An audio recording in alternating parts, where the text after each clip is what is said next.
Crossing the wire.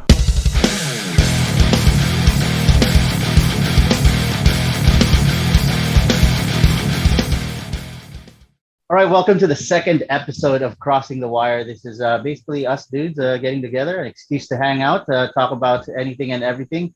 And yeah, with me is Mel, Mr. B, Mark Baling, and of course Marben and Hendrick from the band Badburn.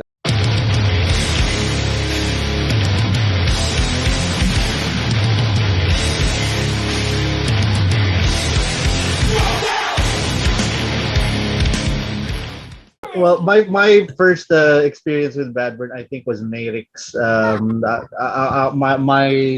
was introduced to Badburn because of Russ Sky Church and because Robert was playing with Badburn for a time. And the thing that always, I guess, the thing that attracted me the most to Badburn is Badburn was already sort of breaking the rules, even though to my understanding, the Merrick's gigs, what were the shows that were? It was what was that prod? Yung Yagi's palabas? Yagi's night. This normal. This normal night. I Yeah, think and it was one of the prods we that we played that got us to play at Merrick's because I remember, um, Sazi even declared before that heavy bands won't be playing at Merrick's, and it was understandable because there was Club Dread and Merrick's was dedicated to a certain type of music. But then when Dread wasn't functioning anymore, then she had to take on the other shows because there weren't a lot of other places to go. oh, that was I remember it was a big deal before, and this was, mind you, it was years before the new metal thing really exploded. But Badburn was always known to be like a heavy band that had that hip hop vibe to it. Was that always part of the plan? I know it seemed like such a bad word, especially when the new metal bands were coming out and people were trying to draw lines between musical genres and whatever. Was it always part of the plan to always have that hip hop vibe, to always fuse the two worlds together? It wasn't, I know it wasn't the newest thing ever, but it seemed like something that wasn't being done during the time. So was that part of the plan? Nahirapan ba kayo? I think as many as there were kids like me who liked it, there was also a faction that didn't like it, or always seemed confused with what Badwin was trying to do. I think the whole rap thing, the new metal bit, it wasn't that it was part of the plan because there was never a plan to start a band. And speaking from my personal journey in Badburn and how it started, that was the only thing I knew how to do anyway. So it wasn't exactly a plan. That was who I was stepping into this thing.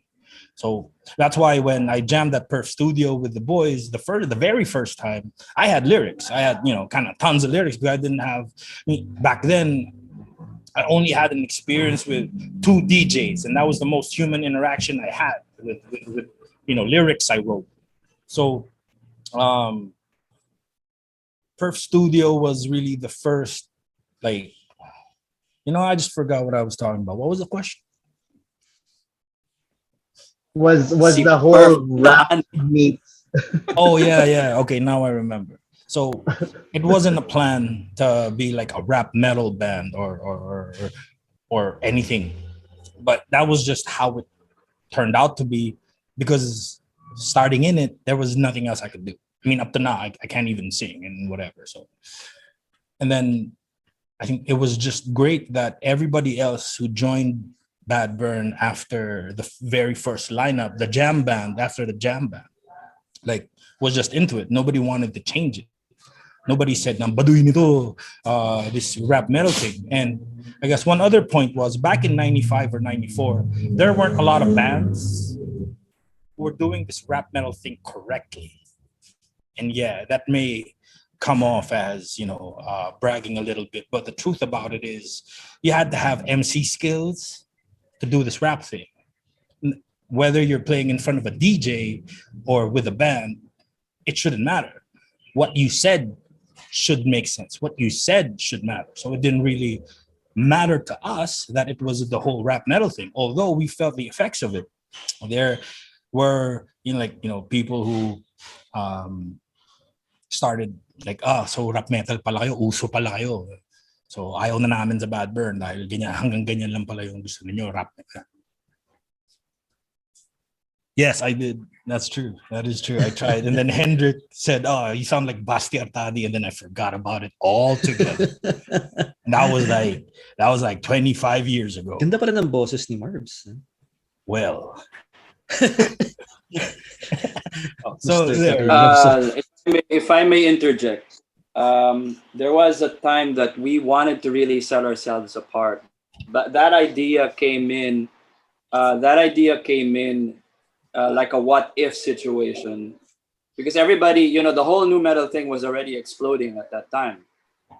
So it was all the rap stuff. I mean, there was nothing wrong with being hip hop, but it was, I think, it came to a point that some of it had already been, is already being overdone. So anyway, this popped the question: maybe what if Marben would concentrate singing more, like. But not singing like Rob Halford singing, but but the way, try like Machine Head, for lack of a better example. Oh, nice. Machine Head or Old Machine Head. Old Machine Head. Nice. Yeah, Old Machine Head or Pantera even, Mm-hmm. And I gave him a compliment. Actually, it was a compliment, but he took it very badly. I said. Wow, you sound like Basti Artadi when you sing, and he felt really. Yeah. He walked out the door. It was you and Mike Goo. See, Mike, nga pala yan, ano? No, but and he was like, anyway, what song was that? What song was it that you sounded like Basti? I have nothing against Basti, except that. yeah, me neither. It's just the being compared bit, and if you attempt. Well, at trying to say what song? Yeah, what song? I can't remember, but I think it was Unoriginal. Yeah. Wow. I don't even remember either. You guys should do that. Yeah. So it was an original you song, but it still sounded like that. Basti Arcadia. Again, dude. Was it called Judas Kiss? Nothing against the guy. Did you guys call it that? Nothing against the guy, but but that was the thing too. If you weren't 100% at what you were trying to do first, stick to what 100% and do that to the best of your ability. I think that's kind of the other side to that experience, being told that you sound like somebody else, and I didn't know how to take it any other way but to feel bad, but like, fuck this, man. If I sound like that, nah, all right, forget it then. But then, so just going back to the whole rap metal thing, there were like few situations, a handful of situations where it also became a way to just, for the lack of better words, assess your dominance over this kind of thing that you're trying to do. Like, when Mel jammed on Another Body Murdered at Club Dread, everybody stopped covering that song after we did it. And for anyone who's watching this, they're gonna be takinang yabang nito. Oh my. Because when we did it, when we did it, you know how in the middle of verses, those silent parts in between the guitar parts where there's just like a second of silence and you can hear the crowd very clearly just paying attention, not doing anything, not even fucking toasting or talking to each other. No, everybody's like, what the fuck? Oh, so this is how you do it. And then and that became, I don't know, I'd like to think it became some sort of standard on, oh shit. So now when you see things like, oh, when they touch this thing or this song, maybe we should steer clear of it, because if you can't do it right the way they do it, you probably shouldn't. Like, there was a time, I remember there was a conversation with this one dude at Club Dread. He was talking to me about how Loads was like the sick of it all of the Philippines. I'm like, no, they're the Loads of Motherhood of the Philippines. They just happen to play some sick of it all songs. Get your shit right. But then there was always that. And I think leading to something that Joey brought up earlier in the question about, the kind of conflicts that may have arisen because of our choices when it came to our musical preferences. Yeah, there was that too, because having entered into this music thing with a certain group of people, you know, there were expectations on how everybody was supposed to be. And you know, echoing what Joey said, yeah, we didn't want to do what everybody told us to do. You know? So there was an experience where, you know, when we decided on certain things like a record label, an album with a record label, or playing a kind of music, or even having 41 in the first full-length record. I'm like, why do you have a hip-hop song in your album? I'm like, why not? You know, and why do you have this trumpet part in your song? I'm like, why not? You know, I mean, because back then the friends we were growing up with or hanging out with, they were just like, you have to be a certain way. And see, the thing is, the not giving a shit is our certain way. So I don't know, some people just didn't take that from us and decided not to disassociate themselves for a certain time more. Princess Leia has a question. Yeah. Yes. If I may ask, were you ever lumped in together with the new metal guys? Because I never saw you guys as new metal. Kasi. I mean, remember when we were coming, like you would come with us whenever we'd play, we'd have Marben rap. Like, I remember, was it Grind? I don't know. There was a song like we'd usually have Marben with us, hang out with us. And when we'd play, we'd always let him like jam with us every time. And Dude, I think a lot I of think those Badburn was freestyle. lumped in with new metal dun sa mga pirated CD. Like a Pinoy Oh, you new were? metal. Yo, 1990. I gotta say though, the pinnacle of our success as a band was when our boys from the neighbors in Angono, Rizal sent us a picture of a mudguard on a tricycle that said Badburn. Yeah. Pulit. So yeah, so you were, I mean, because like you guys, for me, like yung lumabas yung Judgment Night, that's how I saw Badburn. That was the kind of music that you were, parang kanya, like Living Color, and were they jamming with Living Color, and I forgot. Pero that's how Badburn came out. Run DMC. Yeah, because there's still elements talaga of hip hop with heavy music. Or let's say like Slayer and Ice-T. That's what Badburn was to me when you guys came out. So Yeah, that's definitely, man. what We I were thought. lumped up with the new metal bands. I think when an old friend of ours who was already in the music industry here, he recommended us to MCA. And I think that's the reason why MCA called us up for a meeting. And that was, you know, one of the more interesting conversations I've had, you know, related to Badburn, because at that time we already put out our first EP, right? So I was at the MCA office. We had practice and the boys were already at Dave's house, and the MCA office was like a 10-minute walk, right, from Dave's house. So I was at this boardroom. It was a long ass conference table, and then there was the owner of the label, Mr. Chuaying, the A&R, forget his name, and the marketing lady, Lily, I think was her name. So since I didn't know any other way to professionally conduct myself, I was like, so they were on the other side of the long table, right? Now I was on the other side. So I busted out the EP. I was like, okay, here's our EP, slid it across the table from me to where they were, right? As rudely as I could have. I'm sorry, sir. So anyway, so I was just like, this is our EP. We know how to record. We write our own songs. It's kind of difficult to write a Tagalog song because it's not easy for me to do that. And you probably won't get a radio hit from us.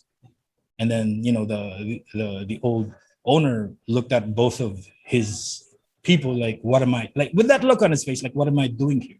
Then 2 weeks later, Richard, that's his name, Richard, the A&R guy, calls me up. He says, oh, Marben, we're going to sign you up.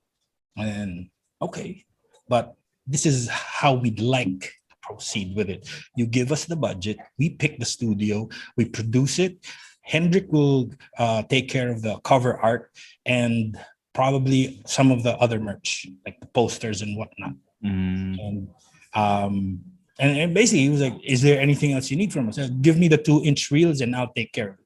Because we recorded at an analog studio. So that was it. And the whole time, and I think we even, back then, Robert Skychurch was playing for us. He made that record of recording 11 songs in 27 minutes. That was like, I think, the record that tracks Shit. Parang drum. Lombardo lang. So Damn. he had to repeat twice. One was because he just didn't like the take. I mean, we were cool with it. Bitin yata. Right. Pa talaga. So he redid it. The other time was Angie Rizul, one of the greatest engineers in the Philippines, right?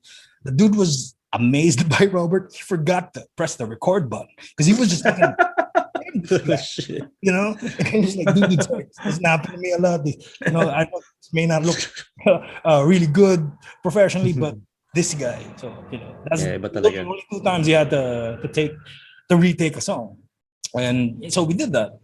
And because we saved so much time recording and mastering, I mean, finishing the whole record, we even had more time left. And we asked our friends. We haven't even asked you guys, I think.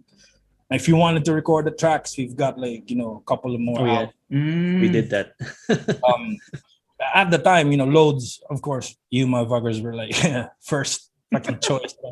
Because the whole experience was, if we were able to sound like this, I want my boys to sound like this too. So I asked you guys, just the plans weren't set right. Everybody had Right. different things to do. And then I asked our other friends, one of the bands we kind of that were there when we started out, and one of the reasons they didn't want to record the tracks was because it was a mainstream studio. Right. So I just quit the As a conversation. reputation. I'm like, dude, I don't even want to get into the politics, and I didn't even know that there were politics to a recording studio. So I don't know, maybe you just had to sound shitty. That's what made you real. I don't know. That's just not how I am or the band is, I guess. So yeah, that's how it went down. I remember I mentioned in the Loads of Motherhood episode that we did, as a fan, as someone who was going to the shows at Look, my dog's taking a shit. Yan pala Nice. yun. Poke him. Kaya pala taul na tatay Dali, na dali. pala. Good boy. Mamaya ang clap time. Pero yeah, I remember I mentioned during the Loads of Motherhood episode, I always thought, as someone who was going to the shows, watching your bands at the UP Fair, watching Merix, going even on weekdays, watching you guys play live, I always thought it was a crime that bands from that group of that collective of bands, they didn't have proper recording. So I'm glad you mentioned how the whole MCA thing went down, and I only found out now that it seems like you guys were in control of that entire project. I remember I was there on launch. It was a really good launch. Dude, that somewhere launch, we had to set up our own equipment. Exactly, diba? That's how Tapos, DIY the whole thing was. See, and it was at a rundown theater, diba? It was like a really, really bad it was place nice. there. It was a nice virus, I think, was the name of the bar. It was near where we live, or was, Where is that, Marbs? What's the Quezon name? Ave, Delta. Avenue. Yeah, Delta. There you go. Oh, Delta. shit. Yeah, man. So here's us with our newly recorded major label release, about to embark on our album launch, right? So we get there early to try and practice. We get there, nothing is set up. The stage is empty. So we're like, okay. Then I asked the waiter, dude, where's the band setup? He's like, wala pa yung tao, sir. Oh, okay. So me, Robert, Hendrick, and Dave were like, asan ba yung gamit? Points to the back room. Bring the drums out. Robert sets it up. Hendrick pulls out the bass amp. We bring in Dave's amp, and because we had other friends playing that night too, so we had to set up the other shit. And yeah, that's how major label it was. That's how major it was. That's how un-DIY the whole experience was. We had to set up the whole thing. I have a theory about that. Given that it was a major label, I think you have that expectation of having your own crew and your own staff set up the whole thing. But I think it also comes I think the reason being that is that it also comes that I mean that for that particular event, I think it's because we also had a reputation of being a DIY band. That's why, let them do it, let them do it themselves. I think, they're capable of doing that. And it also, well, honestly, we had a manager actually. No, we had managers at that time. And I think that's how they also thought that. Yeah, they also thought that we should carry the equipment by ourselves. Nah, Yeah, anyway. they tried the best that they could. It was just that, I don't know. If you want to organize certain things, you organize certain things. I mean, it's not a rock star thing to ask that Sorry. when you're about to Yeah. play your album launch to have your equipment ready. I mean, you do that on a regular at your bar, right? For people who play nightly. So Yeah. for an event that was booked, paid prior, and all of these things, I'm aware of how venues are booked because I used to have a bar too. So, having received that kind of treatment, it wasn't the best thing because the truth is, when I was going to the venue, I just wanted to get hammered.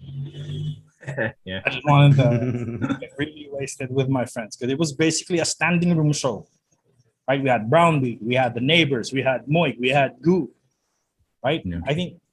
I don't exactly remember. I think Sky Church was there too, and then I don't know if LOC was there too. I forget, but it was playing with your friends. It was a night where you get to, just listen, even hang out like any regular show, right? But then the only other detail that needed to be addressed was set the fucking shit up yourself. The most important thing.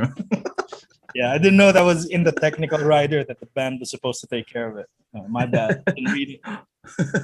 No, it's like a nice parang party lang eh, set up, tapos yun yung tropa, Right. good And vibes. I don't know, man. I think it was inherent, really. It was a character of every other band that, Badburn has associated itself with. I mean, even from, from you guys to some of the old friends, to when we put out Standing Room, again, Brownbeat, Neighbors, Moy, Goose, Sky Church. No, and not a lot of us were about that special treatment anyway. Like nearly 100% of us we were just about playing shows together, an excuse to hang out and check up on each other, Yeah. Because a lot of the time, just That's true. talking about the standing room shows, it was really that. And plus the fact that, no other lineup in productions at that time kicked more ass than we did. So there was that too, because you didn't really have that kind of show where you go to, when it's a standing room show. And here was the thing. See, it was 6 bands, right? 2 punk bands, and there was Neighbors. So there was Goo and Moig, right? So even if they were playing punk, they were different. And then you had Brownbeat, and then you had the Neighbors, and then you had us and Sky Church. Back then, it even reached a point where if you wanted to get us for a show, you had to get the whole crew for the show. And we kind of had that pull for some time where, okay, let's say for some show, they'd get Brownbeat All Stars, and then Myra's gonna be like, hey, so we play with this crew too. So we've got 5 other bands that come with us, and then it almost starts to look like a standing room show for their gig. Because thing also was we play together. It's a package deal. The 5 bands follow, so that was our thing, and it was kind of the same experience. And going back to how Hendrick was talking about schizophrenia and mass carnage, and I mentioned this in a previous episode. When you're with bands like back then with Mass Carnage, Goo, Tikbalang, Death After Birth, right? Loads of Motherhood, Screwheads. When you play with them, it forces you to be good at what you do. And it was, I guess, a reinvigorating experience for me that when we had Standing Room, it had that same vibe. If you didn't practice before that show, kainin ka ng Neighbors. Yeah, kainin ka ng Neighbors, man. So, You gotta bring your A game. yeah, all the time, and that was the energy shared by everyone. And Right. when the show's done and you're just all left at Merrick's or wherever the venue was, and you're just drinking, and you see, oh no, this was at another venue, Freedom Bar, And it was beautiful to see John Capistrano from the Neighbors teaching Russell Skychurch how to play saxophone. No. You know, I mean, at what show would you see, you know, somebody giving Russell a birthday gift, a saxophone? I think it was an alto saxophone. And then he brought it to the show, asking the Neighbors boys, "Pare paano ba to?" You know, So it wasn't a shared. It wasn't a shared instrument. They have their own. shit. I hope not. At least the reed, right? If I'm actually, I wanted to add. I have a question about being that Badburn. Can you tell me like the contribution of each member you added? Like for example, like your first drummer was Robert, right? And then let's say when Joey came in, or let's say when Hill came in, how did they contribute to the evolution of your sound? I think, well, I would like to count it from when I first jammed ever at Perfs, because that's always going to be my personal starting point. So from there, I think the boys were playing like a grooved out version of classic rock riffs, and I just had lyrics to spit over them. So that was my baseline. So now I know what it feels to play over the drummer, right? I know what it feels like to look back and he tells me through a drum fill that he's going to proceed to Transition. the next part. So, yeah, transition. So these types of things. And then when, you know, that fizzled out, and then Lethal Injection, we were trying to form what, you know, basically what we all wanted at the time for, you know, what Badburn eventually sounded like. You know, a more aggressive kind of hip hop driven, you know, hardcore or metal band. And then after that, so I had a little bit more of a 2-year like trial, I suppose, for what kind of music I really wanted. And then when Hendrick joined the band in '96, that's also when we got Yogi. So Alvin Asistores, he's a doctor now. So you met him too, you know, in the old Lethal Injection shows. So Yogi, he brought in that whole groove thing, I think, to Badburn, because that was the nature of this guy. You know, he'd rather not do a double pedal line. He'd groove you into this fucking riff that you're putting together, transition in a way that you don't notice it's a half time or it's an odd time, and then bring you back to this part where the one is on the upstroke of your head when you know, Okay. when you go back to the riff. So being introduced to those kinds of parts, like, oh shit, this whole odd time thing is pretty cool. And then I think it coincided with the time I started working at Tower Records, and I was assigned to the jazz section, and that's when I heard all of these other polyrhythms. I'm like, oh shit, you can do this. Or like when you listen to Miles Davis and you hear, you know, like polyrhythms on the Bitches Brew album, and then in your head you formulated like a hardcore song or like a metal part, and then you go to practice and you mouth out, dude, can you do a and then the drums just does a and then everybody just puts it together. And after that, Robert came in, and that was also the time when Dave joined the band.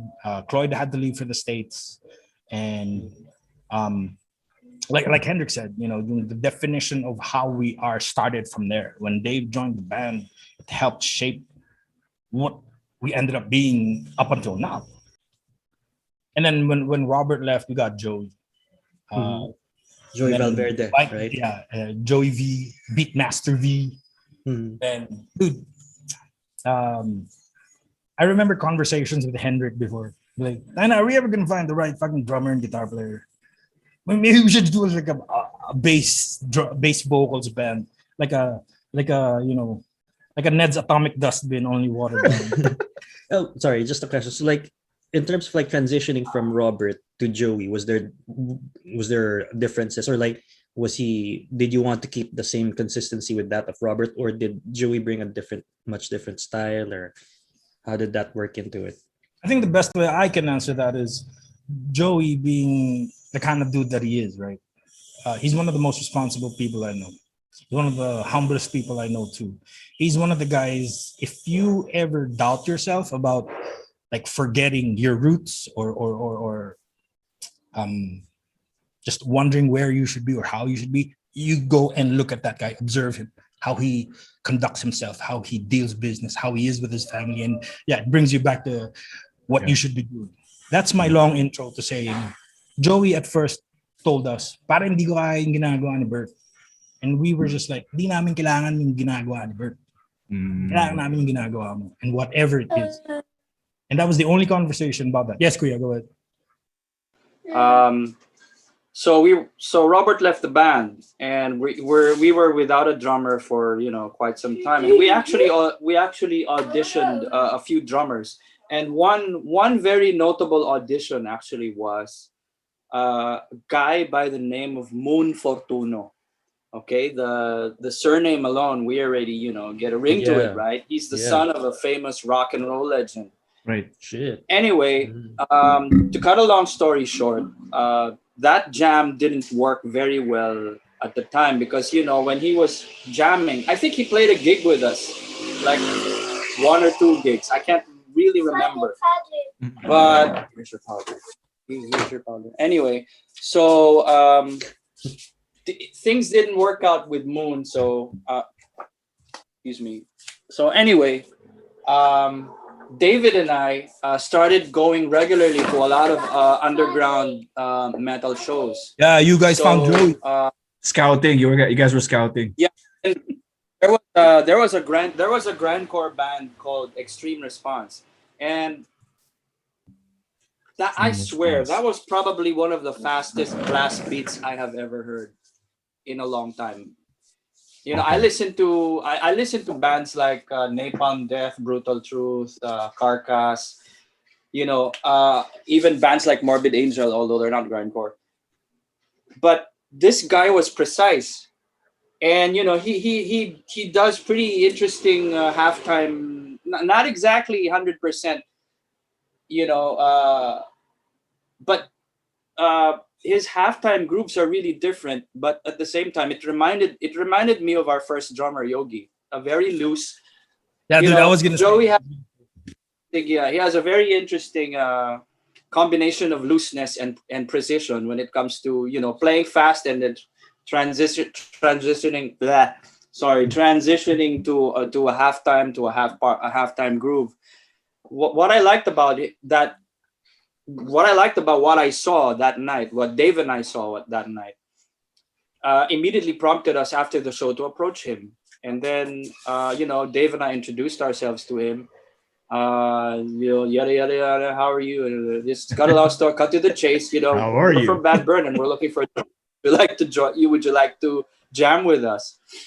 Actually, I didn't want to say, would you like to join the band? But, parang ganun na rin yun. We wanted you to join the band. And when he, like what Marben was saying, he doesn't have the technical proficiency of Robert, but the fact that you came from a grindcore band and you could do a really interesting groove, and that kind of groove, which reminded us of our very first drummer, I think is what defined our current sound. Yeah. And this is interesting. When he jammed with us the first time, it really clicked. We gave him, I think a lot of his own style really came out at the Darkness Rising EP. A lot of it was actually Joey. That was the first time he recorded. Yeah, that was the first time you recorded. Yeah, and sorry, let me piggyback on what you said too. See, the thing that reminds us of Yogi when it comes to Joey's playing is, how Yogi can throw in the odd time, right? Joey will do that in a 4/4 groove, but will do that with where he puts the crash. Hold up. All right, Hendrick, continue with your story. You know how it is with drummers, that you have to stick to the tempo, the metronome. Our original drummer Yogi has this unique skill of trying to slow things down a bit and pick up again without you realizing that the tempo has changed. Okay. And Joey had he divides the groove by 2 and makes it feel. Actually, the first time I jammed with Joey is that I had a very hard time actually catching up with him because he would intentionally slow things down mid tempo and Halftime. then pick up Para again. makahabol kami. Yeah. Mm, Oh, yun nga eh. So, but right. at first I was really actually I was first irritated by it because we have a tempo. No. Mm-hmm. But that's the great thing about it. I started to appreciate things that style later on live because it gives you kind of it gives the listener some kind of some kind of pace of storytelling while you're Yeah. while you're listening to the music, Yeah. Okay. if that makes sense. So like what I want to know now is like, so let's say now after, let's say you got Joey, when you got Hill, how did that also, because like I noticed Hill, because Hill is from Sin, right? Hill Christ, right? So like if you combine that with Dave's sound, so like how did that work out for you guys? Like, Actually, one thing that helped like intro part of Jill's style was Bike. Because oh yeah. Bike would always be at first, right? He would be a pinch hitter. Like when because we asked Jill Christ to join the band first officially before Bike, but before we asked Jill Christ, Bike was already pinch hitting for us. So it just like really made sense to want to have Bike as part of the band. But then he was busy with Bloodshed back then, and Bloodshed, dude, they would play 4 shows a night on 2 weekends, right? Like, They would start their night playing a show in Las Piñas, right? And then they'd make their way north. That's how busy they were. Lagari. Yeah, man, sobra. So Bloodshed starts playing at 8, and the very last show they play will be like at 3 in the morning from, I don't know, 100 kilometers away from the first venue. So, shit like that. So when Jill started coming in, I think his way of playing is the same as how he is as a person when you see him conduct himself. Right? He's always on point. He never wastes words with you. Right? How in the years, I think nearly 2 decades that I've been friends with this guy, he's never uttered a word that did not make sense to me in any conversation that we've ever had. He's the type of dude who would rather think like more than he should about something that he wants to show you, make you understand, or just teach you, and make sure it's 100% before he lays it down. He's that kind of dude. He's precise. I mean, dude, you've watched Sin before. That's how precise can be. And I think, this is no disrespect to the other boys, I think the dude is really one of the biggest driving forces behind the sound of Sin. And at the time when I met with him in Ivor, and when I gave him a couple of when I gave him a CD, when I gave him a CD of the songs, right? You meant cassette. I'll Spotify you the playlist. No, it wasn't even that. He's a CD of the songs we play, and then at first you think he's a reserved kind of dude. No, but he's all out too as a friend. He's that guy. He just doesn't like to announce himself. I mean, I'm loud. He's not. He's the opposite of me when it comes to that. That's why it's a kind of a good balance too. And when it comes to him playing, that same balance is something that he brings into, how there's always that groove part.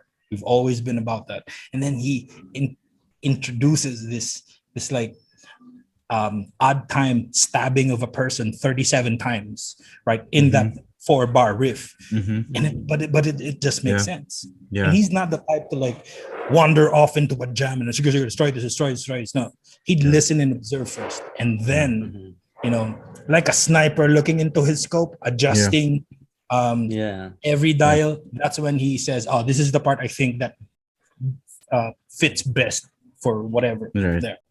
it kind of feels like listening to the riffs is like it's personal, right? Man. It's a personal. In the same way, when you see the three of them interact, I mean, the three guitar players, right? Dave has this bed of groove sound.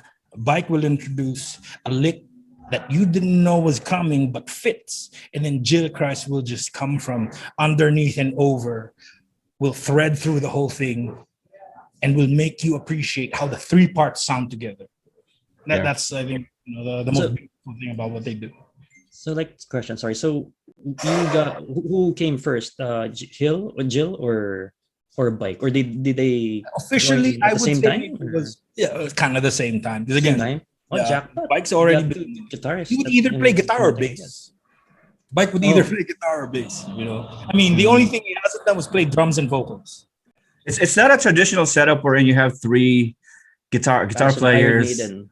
Yeah, Right. for a band, but it provides for a thick sound and a very dynamic sound too. Kumbaga, But, walang butas. Okay. yeah, I think to be very honest, it wasn't even about the technicality of having 3 layers of guitars. It just felt more sense to have these guys as your friends doing the things that you did with you. I mean, a lot of people already told me, and there have been a lot, like, pare, sobra yata yung tatlong gitara. Man, ba't kailangan nyo ng tatlong gitara? Hindi namin kailangan ng tatlong gitara. Kailangan namin 6 kami magkakasama. That's the difference. Crossing the wire.